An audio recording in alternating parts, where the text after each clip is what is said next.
Bismillahirrahmanirrahim. Assalamualaikum warahmatullahi wabarakatuh.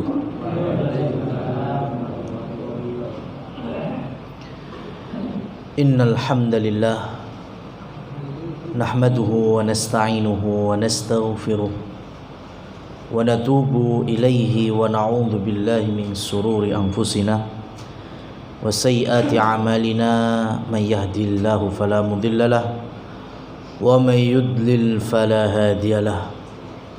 Allahumma salli wa sallim ala nabiyyina Muhammad. Rabbana zidna ilma.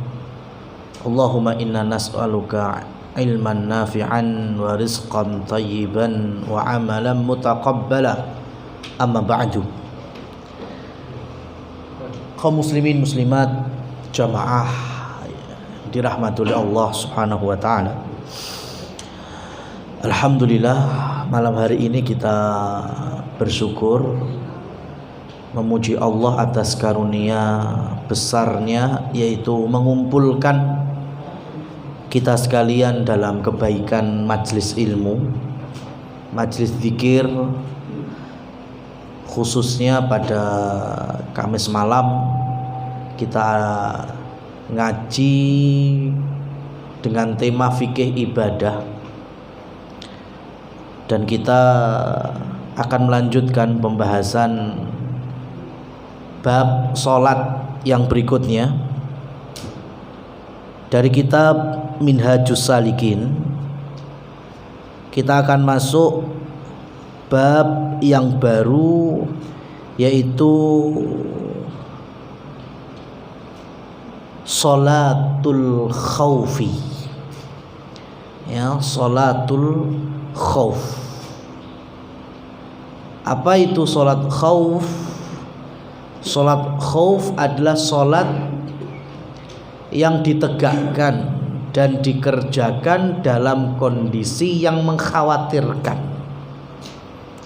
dalam kondisi yang menakutkan secara umum. Dan biasanya situasi yang menakutkan ini di saat pertempuran. Maka banyak yang mengenal sholat khauf itu sholat yang dikerjakan saat perang, padahal lebih umum daripada itu, ya. Kalau sekarang perang tapi situasinya nggak menakutkan, kita berada di markas militer, jarak dengan markasnya musuh 30 kilo. Nah, markas militer kita di Solo, musuhnya ada di Boyolali. Kadon, Mas. Berarti kita melaksanakan sholat zuhur, asar, maghrib, isya, ada ketakutan? Enggak ada. Maka kita enggak perlu sholat khauf. Tapi karena adanya suatu gempa misalnya, atau kita sedang diintimidasi atau dijadikan target pembunuhan misalnya, ya, rumah kita sudah dapat saklusin surat kaleng, ada ancaman mau dibunuh, ya, secara manusiawi kita ada rasa khawatir. Apalagi kalau di rumah juga ada orang-orang yang dalam pertanggungjawaban kita, anak, istri, dan lain seterusnya. Maka rasa ketakutan itu yang membawa syariat memberikan kemudahan, yaitu sholatul khauf. Ya, jadi sebelum saya jelaskan sholatul khauf sebagaimana yang ada di dalam kitab Minhajus Salikin, saya kasih prolog dulu, muqaddimah dulu, bahwa sholatul khauf itu tidak serta-merta pertempuran atau peperangan. Jadi situasinya lebih umum, di mana kita merasa ada kekhawatiran, ada rasa ketakutan yang membawa kita dibolehkan untuk mengerjakan sholat dalam kondisi khusus. Makanya para jamaah yang dirahmati Allah, yakin sholat khauf itu sholat sing paling sampean bingung. Sebabnya apa? Gak dikerjain bendino. Ya. Barangkali dulu kalau kita belum pernah sholat gerhana bingung. Nanging beberapa tahun belakangan meh ben taun ono gerhana. Dan kita bisa menyaksikannya, kemudian kita sholat gerhana. Akhirnya sholat gerhana biasa. Wis kaya meh podo sholat Id, kaya meh podo sholat Jumat. Karena situasinya kerep. Sholat apa lagi? Kita mungkin dulu bingung. Sholat istisqa ki kaya apa ya? Karena nggak pernah ngalami. Musim teratur bergantian. Kena telung sasi, patang sasi 3, telung sasi, patang sasi berikutnya rendeng. Ngono terus. Jadi nggak ada kita merasakan pacekle atau musim panas yang berkepanjangan. Lah, akhir-akhir ini kita merasakan. Sehingga sebagian dari muslimin di beberapa wilayah itu melaksanakan sholat istisqa. Akhirnya penasarannya hilang. Oh, sing biyen kur mungkin krungu ko mimbar Jumat, krungu ko kultum Ramadan, krungu ko kajian-kajian di masjid, sekarang mengalami sendiri. Akhirnya tahun depan 5 tahun lagi mungkin istisqa jadi hal yang biasa, nate. Ya. Jadi sholat wajib 5 waktu, sholat Jumat, sholat Id, itu kita mengalami dari harian, pekanan, tahunan. Lah, sholat yang satu ini bumbuan awake dhewe nglakoni. Makanya tadi terkadang kita agak susah memahami dan mempraktekkan karena tidak ada pada situasi tersebut, yaitu sholatul khauf. Ya, sholat khauf. Sekarang kalau kita nggak lagi kena kekhawatiran bencana misalnya, kan nggak perlu kita sholat khauf. Kalau tidak ada musuh yang datang dan mengurung kita, ya sehingga kita terancam nyawa, ya kita nggak perlu juga untuk melaksanakan sholat khauf. Tapi ini membuktikan bahwa segenting apapun situasi, ya arep ngrunyame kaya apa kondisi, sholat wajib tetap harus dikerjakan. Buktinya muncul tata cara sholatul khauf. Jadi jangan sebaliknya para jamaah yang dirahmati oleh Allah, kita dalam kondisi takut, gelisah, khawatir, kuwi kan normale wong duwe iman harusnya semakin dekat kepada Allah. Malah aja nganti ucul iman kepada Allah. Karena kita takut berarti kan butuh berserah dirinya, itu harusnya luweh kenceng. Melalui apa? Salah satunya dengan mengerjakan sholat wajib, jangan sampai ditinggalkan. Ya. Makanya nanti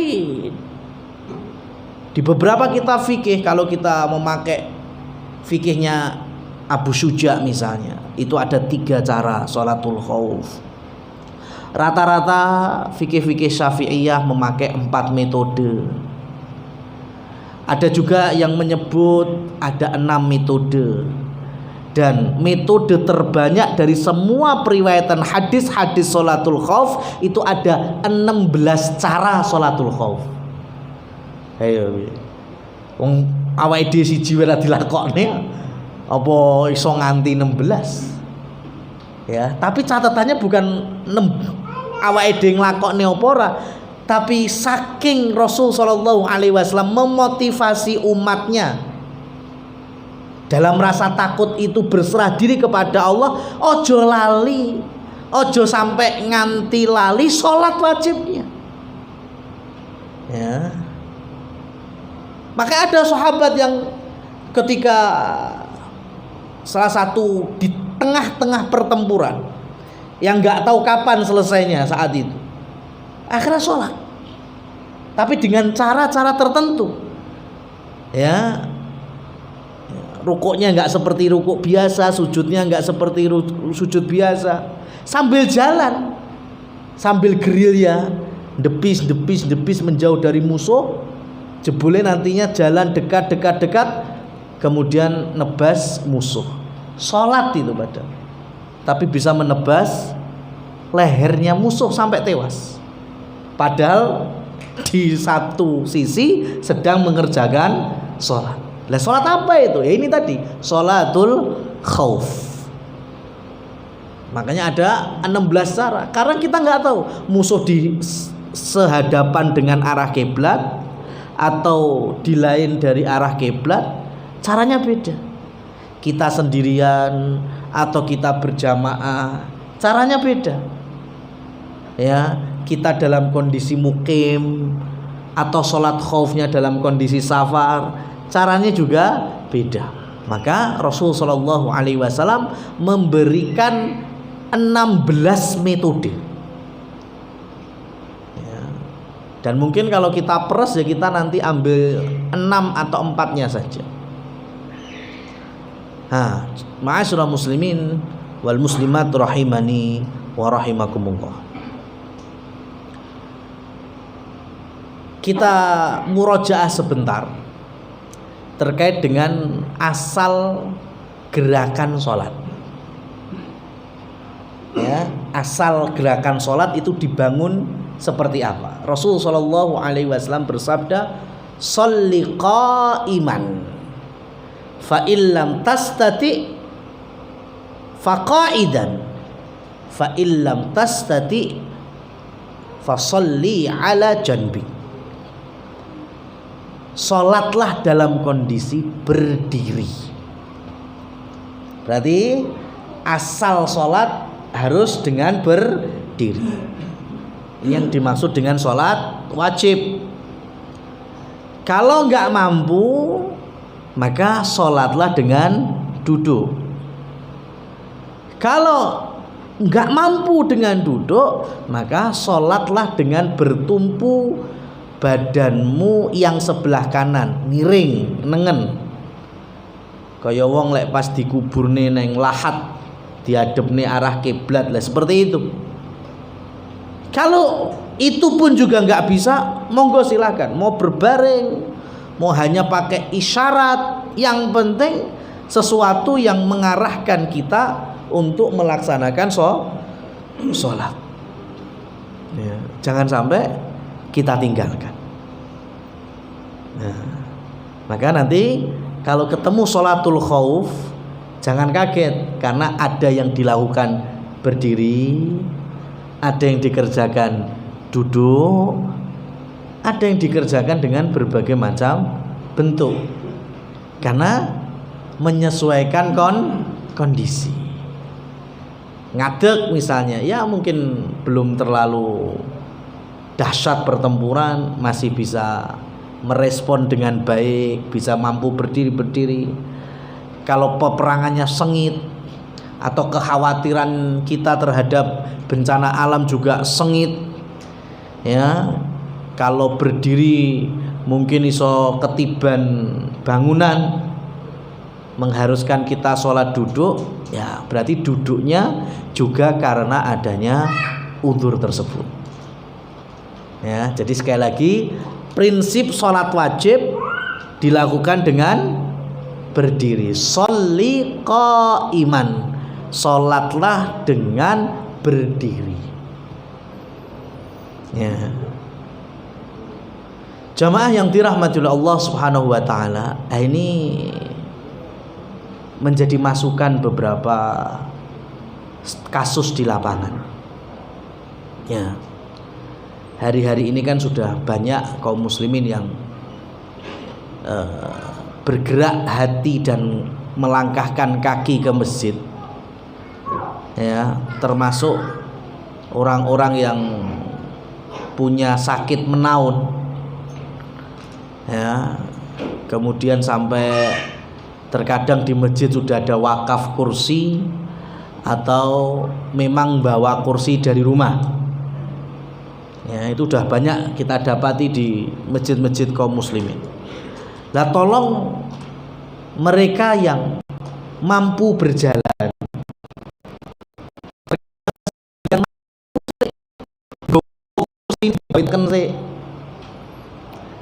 ya. Kemudian imam takbir Allahu Akbar, takbiratul ihram, ya, tolong kalau awalnya bisa berjalan dan berdiri, tolong ngadeg sik, Mas. Ya, jangan langsung dalam kondisi duduk. Ya. Ini banyak yang kurang difahami oleh sebagian saudara kita. Beda ceritanya yang jenengan memang kecelakaan. Ya, masa pemulihan. Yang mau nggak mau memang nggak bisa ngadeg, harus dipapa. Sholatnya memang dari awal sudah dalam kondisi duduk. Nah itu kalau ikut jamaah itu langsung duduk, nggak masalah. Tapi kita dapati sebagian dari saudara-saudara kita itu sebetulnya saya kuat, melu takbiratul ihram bersama imam tuh masih kuat. Tapi dari awal ketika qomat itu wis menyiapkan kursinya, terus lungguh imam takbiratul ihram, kemudian takbir dalam kondisi duduk. Ini nggak pas. Ya, kan dia awalnya kuat berdiri atau tidak? Ya deleng-deleng wonge, ya kan? Kalau kuat wong nyeret kursi ini sih kuat. Jalan dari rumahnya masih kuat. Berarti setidaknya nunggu imam. Ya, imam takbiratul ihram Allahu Akbar, kita ikuti Allahu Akbar, baru kemudian duduk. Ya. Biar masuk tadi hadis tadi, sholli qaiman. Ya, sholatlah dalam posisi berdiri dulu. Kalau nggak mampu baru duduk. Lah kalau jamaah ya bersama imam setidaknya takbiratul ihram itulah pembuka sholatnya, berdiri dulu.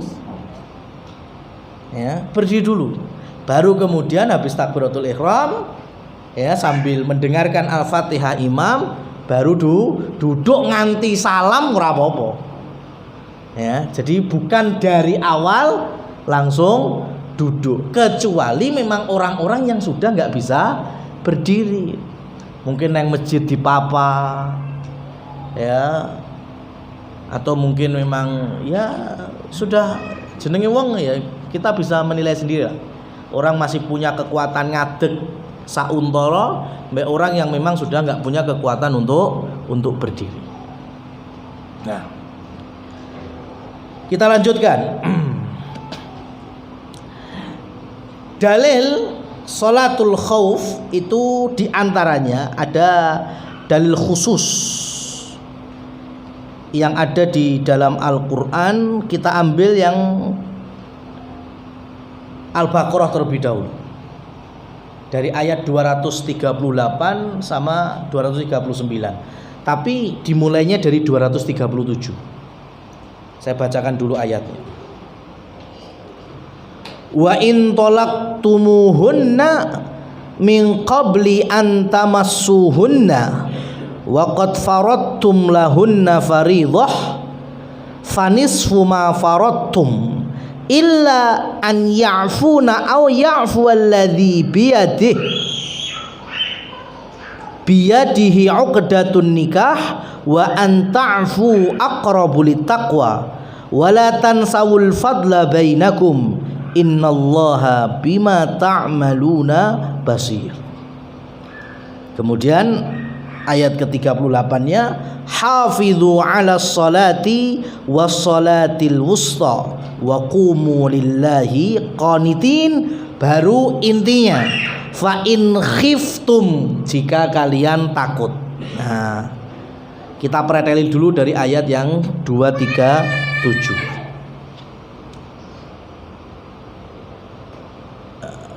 Saya mau berbicara kultur Arab.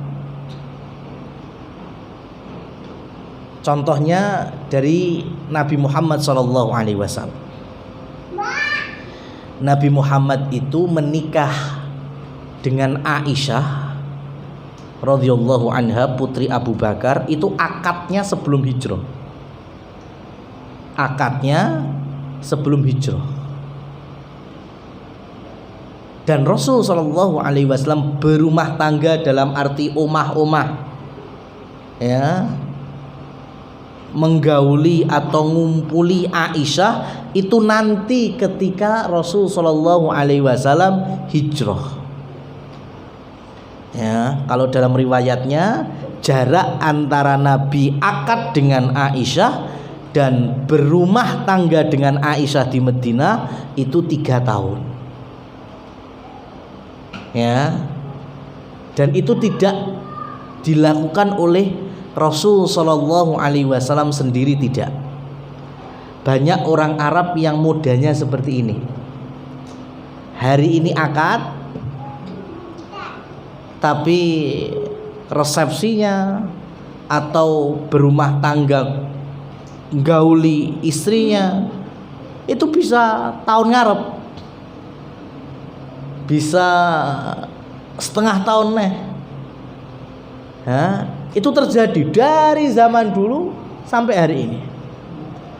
Ya, bahkan saya punya beberapa kawan orang Arab itu akad hari ini, engko bar akad sing lanang yang baru berstatus suami ini, engko bali mbek wong tuane.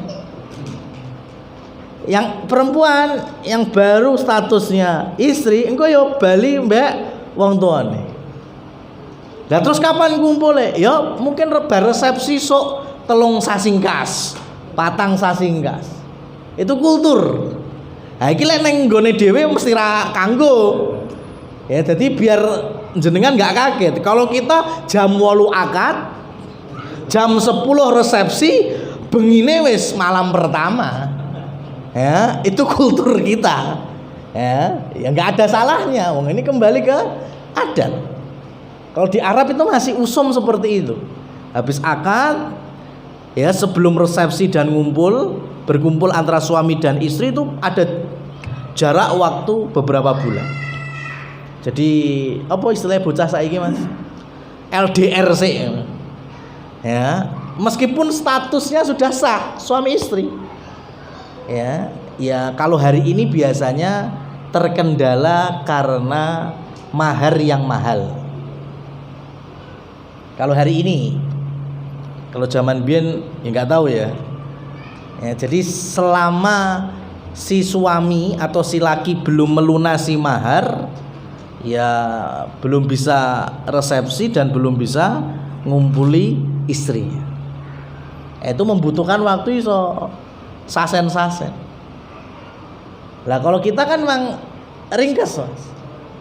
Ya, aku nikahi putri Anda ya dengan mas kawin tersebut seperangkat alat sholat sah tunai wis.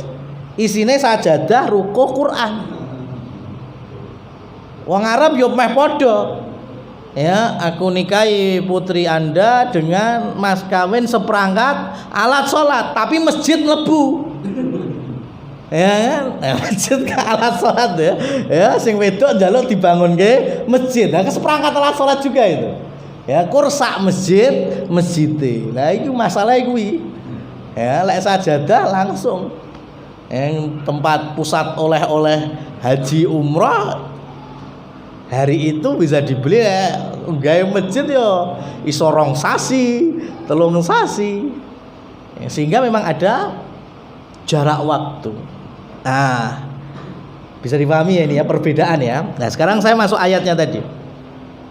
Wa in tallaqtumuhunna, jika kalian para laki-laki ya, para suami menceraikan istri ya, mentalak istri min qabli an tamassuhunna, sebelum menyentuhnya, artinya sebelum ngumpuli, sebelum berhubungan jima ya.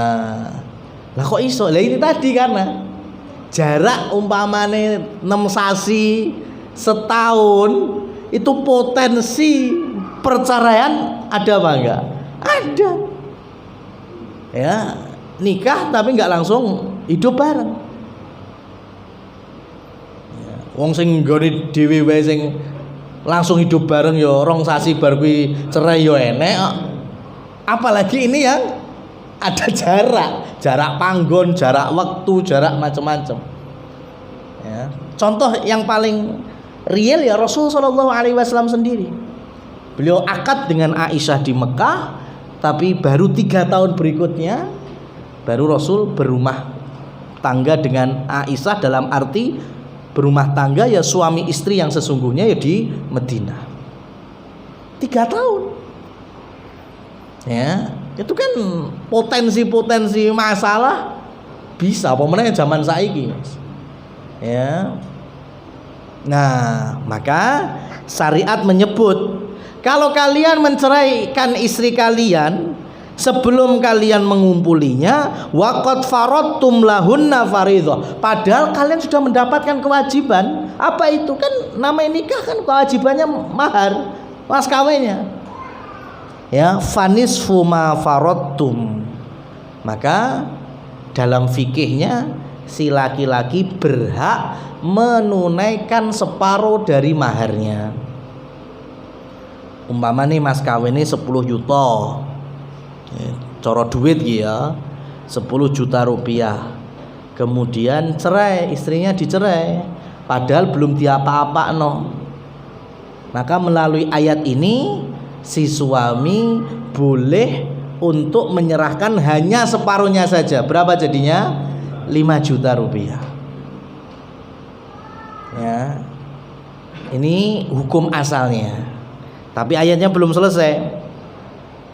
Illa an ya'funa aw ya'fu alladhi biyadihi 'uqdatun nikah wa an ta'fu aqrabu littaqwa. Ini Masya Allah ya. Jadi ayat selanjutnya ini menceritakan karakter muslim dan muslimah sing bener sing apik kaya ngene Mas. Kan tadi suaminya yang kemudian mencerai istrinya gek urung diapa-apakno. Ya, itu dalam hukumnya awalnya bayar mas kawinnya berapa? 1/2 setengah. Nah, si istri kemudian bilang, sing istri yang baru dicerai ini ya, bilang, mas sudah nggak usah dibayar mas kawinnya. Kan aku akhirnya yo sudah, kita udah pisah. Ki aku urung mbok apa-apa no wis gak usah bayar. Ya. Meskipun separuh gak usah. Ya. Wong aku lho urung mbok apa mau demek wae urung. Ya, gak usah. Ini dari sisi wanita.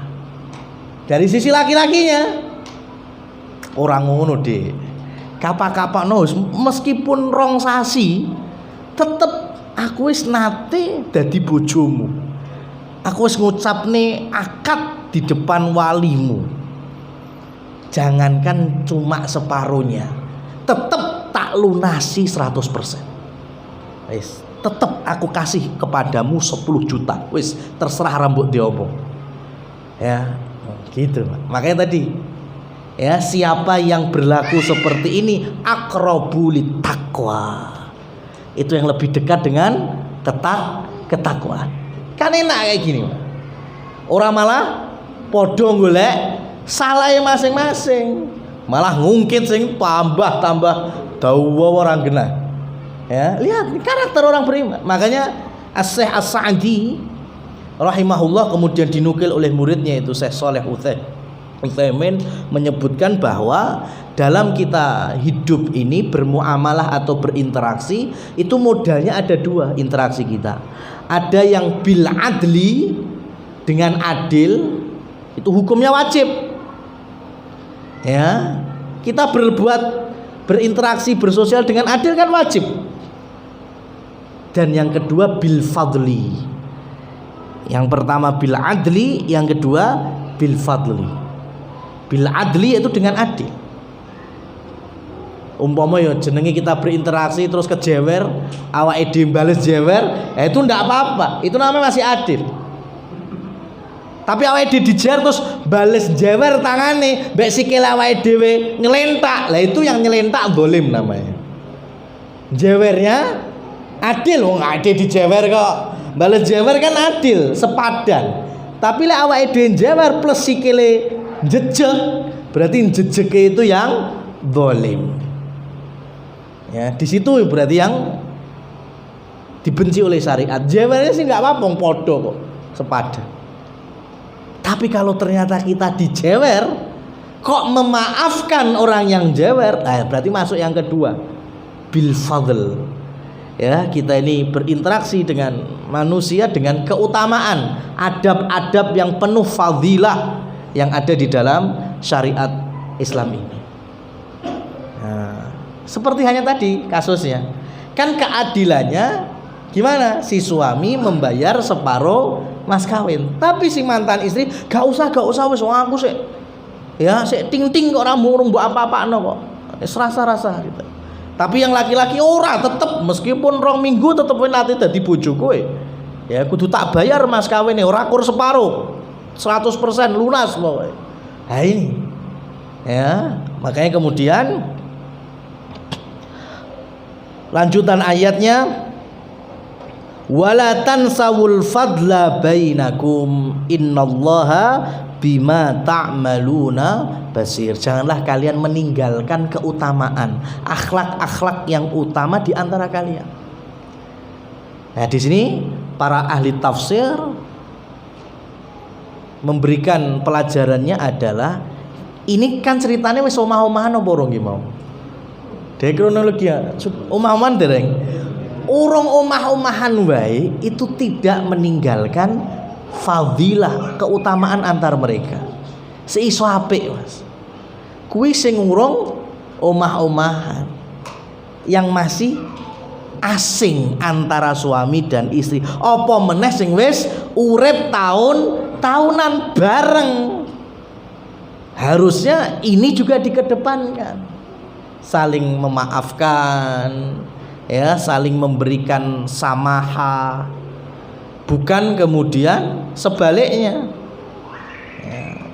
Terlebih dalam hal ini memang perempuan Allah Subhanahu wa taala berikan keutamaan hafalan cepat, ya, dan kuat hafalannya. Itu diantara keutamaan wanita untuk merekam kesalahan suami. Biasa nih gue itu cepet apale gak memori ini jero tenan gue. Wi 5 tahun nih so seeling Mas. Masya Allah. Ini keutamaan. Artinya laki-laki enggak seperti itu. Malah jenengan lah iso nruwitil apal kesalahan istri, ora patek lanang. Ya, ora patek lanang. Ya, yang biasa nritil kesalahan pasangan itu malah istri. Ya, suami iki serapate ngelego ngono wis penting. Ya. Kepekaannya beda memang. Maka suami memang diminta untuk lebih banyak samahahnya. Apa itu samahah itu? Toleransinya dari kesalahan pasangan, dan istri juga diminta untuk memperbanyak ibadah, diantaranya bersedekah. Kata Rasul sallallahu alaihi wasallam, tasaddaqna. Ya, Rasul menasihati para sahabiat perbanyak sedekah. Karena aku tahu di neraka itu banyak sekali penghuninya dari kalangan wanita. Rasul ditanya kenapa sebabnya? Kok banyak dari kalangan wanitanya? Rasul menjawab diantaranya ya karena hunna para wanita itu yakfurnal ashir. Mereka banyak mengingkari kebaikan-kebaikan suami. Suami salah kita jadi suami salah itu yo jelas mosok ranate salah ya ramu. Cuma ketika tidak terima tolong dijauhi rasa kalimat dan narasi selalu kuwi lho. Kuwi tok wae. Ya, sing selalu nih wae. Salah pisan langsung mesti selalu lah kuwi. Perasaan lagi ping pindho kok wis diomong selalu gitu. Ya, pesan saya kepada para istri ilangi selalu nih. Umpama saiki salah yo wajan salah. Kita akui itu, tapi kadang disebutnya selalu wis mesti yo lagi pisan wis mesti. Ya, ini salah satunya yang telah diberitakan oleh Rasul Shallallahu Alaihi Wasallam. Nah, jamaah yang dirahmati Allah, ada satu kasus juga ketika Rasul Shallallahu Alaihi Wasallam didatangi oleh sahabat Sa'ad bin Abi Waqqas, sahabat mulia, ahli surga. Tapi di waktu yang sama Rasul kedatangan Zam'ah. Zam'ah itu mertuanya. Rasul punya istri namanya Saudah. Saudah binti Zam'ah. Berarti Zam'ah itu mertuanya Rasul, dari istri yang bernama Saudah. Lah, baik Zam'ah sama Sa'ad datang itu karena punya satu masalah yang sama. Masalahnya apa? Sa'ad itu punya dulur lanang namanya Utsbah bin Abi Waqqas, tapi kafir, nggak meluk Islam, sampai tewas di perang Uhud, mati bersama musyrikin Mekah yang lain. Ya, padahal dulur lanangnya Sa'ad bin Abi Waqqas sahabat yang mulia. Nah, jadi ceritanya gini kronologinya. Zam'ah itu punya budak wanita. Zaman dulu ada pertempuran, peperangan, ada pasar budak, ada perbudakan. Budak wanitanya Zam'ah itu ada hubungan percintaan dengan Utbah, dulur lanange Sa'ad bin Abi Waqqas. Gandrung ceritanya Mas, tresno gandrung sampai akhirnya mereka saking tresnane melakukan hubungan gelap perzinahan.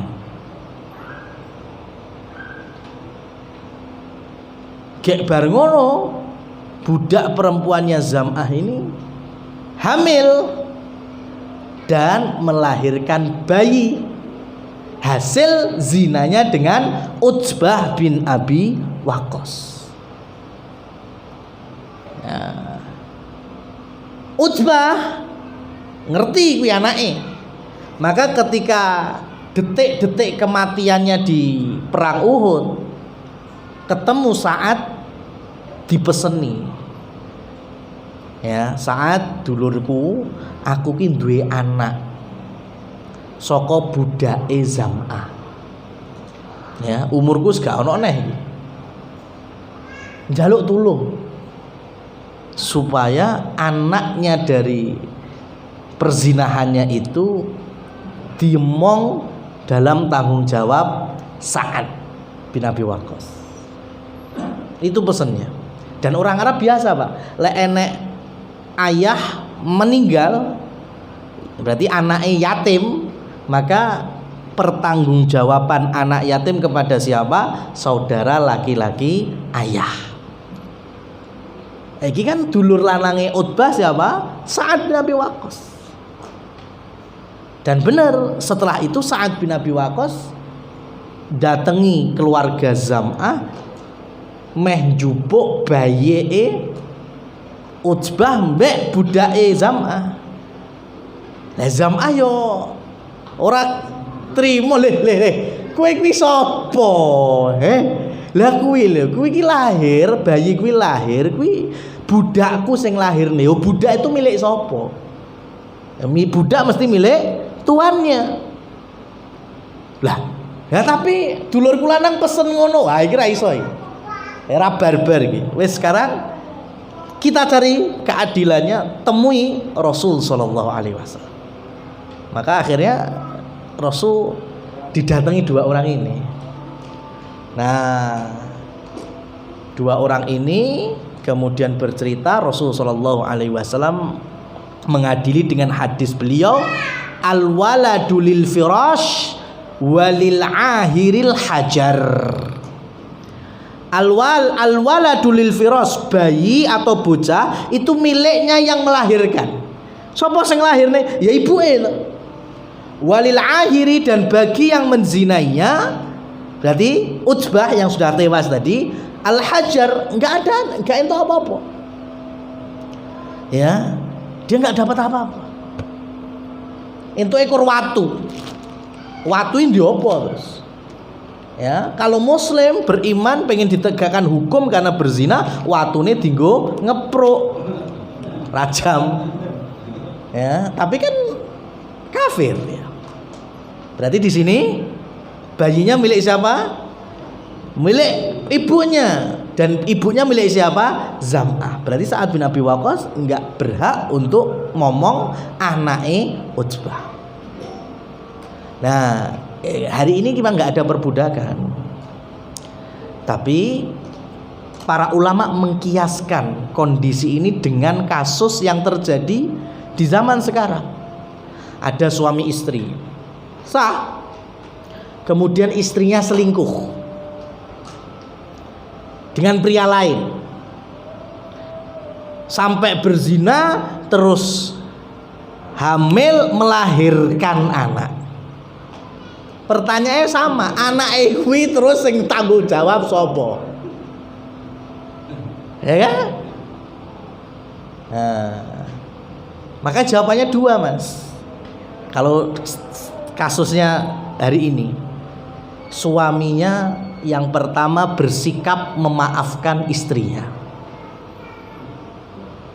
Umpama enek, Mas, itu jenenge pertama umpama enek, aja huse, umpama enek. Ya kan, mungkin wis seneni sik jandek kowe iki jan mengkhianati rumah tangga kita wis ngene, tapi ujung-ujunge ya wis lah. Ya, wis aja sampai dibaleni nek memaafkan. Maka kalau ada suami yang memaafkan istrinya yang sudah selingkuh, bahkan lahir anak hasil perselingkuhannya, maka si anak yang lahir ini dalam tanggung jawab siapa? Suaminya. Kenapa? Karena tadi anaknya miliknya yang melahirkan. Yang melahirkan siapa? Ibunya. Ibunya wae sapa? Suaminya. Kayak tadi, budak miliknya tuan. Lah ini kan si suaminya kan memaafkan. Ini cara versi campur sari ini apa, Mas? Setahu aku isin lah kira-kira. Anggi-anggi orang-orang, sampai apal lah kemana, masyaallah. Dari zaman orang melok gawe melok ngomong, la haula wala quwata illa billah. Nah, ini, ya. Itu yang pertama. Yang kedua, kalau suami nggak ridho dia, akhirnya mau nggak bisa ini kita teruskan. Kita harus datang ke pengadilan, ke hakim muslim. Kalau di kita mungkin melalui KUA, maka si laki-laki di hadapan hakim mula'anah, mengeluarkan narasi mula'anah atau biasa disebut dengan li'an. Dan nanti hakim muslim ya akan memisahkan mereka berdua, dia pisah yang tidak mengenal rujuk kembali selama-lamanya.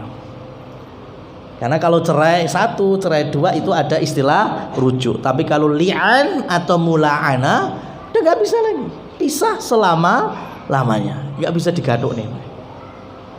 Ya.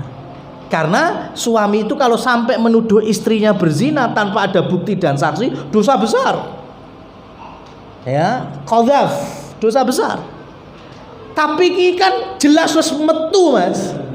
Wis lahir hasil dari perselingkuhannya.